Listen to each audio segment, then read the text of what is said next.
Souris à la main, casque sur la tête, la concentration est à son maximum.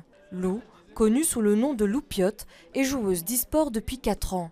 Elle fait partie des 6% de femmes qui trouvent leur place sur la scène e-sportive. Très rare encore de voir des familles qui achètent une PS4, une Xbox, un PC gamer à leur jeune fille, enfin à leur fille, pour leur 14e anniversaire, pour Noël, etc. Là où pour les petits garçons c'est vraiment habituel. Ça fait que les femmes ont un retard d'accès en fait aux jeux vidéo. L'e-sport, un secteur encore largement dominé par les hommes, voit les femmes confrontées à de nombreux obstacles. On pourrait très bien avoir des femmes ou des personnes non genrées dans des équipes masculines, mais le gros problème c'est qu'elles sont sous-représentées et il y a surtout un gros problème de toxicité. Une toxicité que dénoncent nos joueuses. Et les personnes qui sont sexistes, je pense, qui peuvent beaucoup juger le fait que tu es une femme sur les jeux vidéo, qui peuvent dire que c'est pas notre domaine. Vu qu'on joue avec des hommes, il y a des fois qui sont pas contents qu'on soit là. On se prend du sexisme, et que ce soit du harcèlement, des remarques du genre « go back to kitchen ». Mais avec l'événement Radiance, les organisateurs veulent changer la donne. On avait vraiment la volonté commune de mettre en avant le secteur et en plus de ça de mettre en avant le secteur féminin qui est très peu représenté, surtout du côté belge.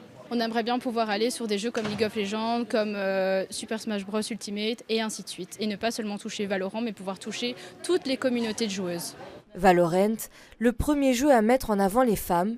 Près de 50% des adeptes sont des joueuses, contrairement à d'autres jeux où l'on trouve que 10% de gameuses. On montre du Valorant parce que c'est l'un des jeux qui essaye le plus possible de développer ce secteur qui est encore de niche.